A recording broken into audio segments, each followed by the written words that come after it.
Mesdames et messieurs, alors que vous clôturez votre Assemblée générale annuelle après 2 jours de travaux autour du sujet ô combien d'actualité de la forêt de demain, je tenais à vous adresser, vous, élus et forestiers, un message de sympathie et de soutien. À l'aune des défis qui nous attendent, au premier rang desquels la lutte contre le changement climatique, les forêts constituent un formidable atout pour notre pays.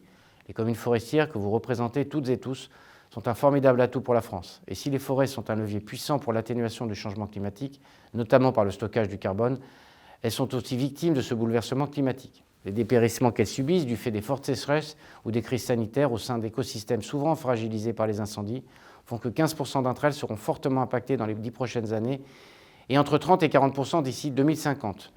Le défi à relever pour sauver les forêts françaises est donc immense, mais je sais que les communes forestières sont résolument engagées dans cette course contre la montre. Je sais que nous pouvons compter sur vous et l'État sera à vos côtés pour vous accompagner dans les choix qui sont les vôtres, notamment, vous le savez, en termes de renouvellement forestier.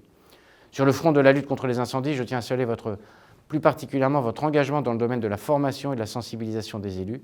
Certains élus connaissent malheureusement le risque incendie depuis plusieurs années et subissent des feux régulièrement, mais d'autres découvrent malheureusement ce risque au fur et à mesure qu'il progresse sur notre territoire. Votre travail est donc indispensable et votre engagement une nécessité. Il nous faut aussi et désormais nous préoccuper de la gestion forestière. Les forêts françaises sont riches d'une grande diversité et les propriétaires n'y font pas exception. État, vous, communes, grands et petits propriétaires, cette diversité est un atout, mais elle peut être aussi un handicap, notamment au regard du morcellement et de l'absence de gestion des petites parcelles. Je sais que ce sujet vous préoccupe et je sais que vous vous en êtes emparés. L'enjeu de la gestion de ce petit parcellaire détenu par plus de 3 millions de propriétaires est central.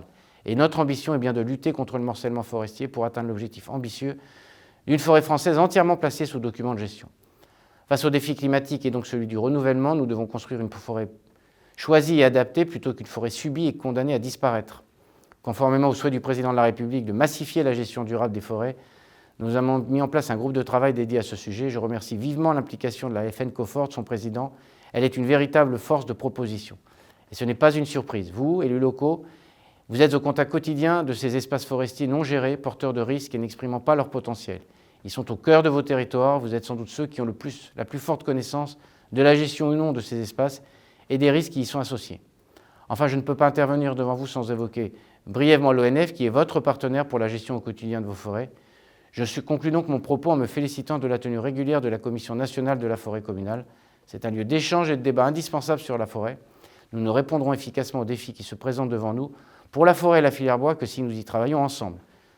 Unis face au changement climatique et forts de nos expériences respectives, diverses et complémentaires, je suis certain que les forêts françaises et leurs gestionnaires seront au rendez-vous et au rendez-vous du défi du XXIe siècle. Je vous souhaite une belle conclusion d'Assemblée générale de la FN Cofort.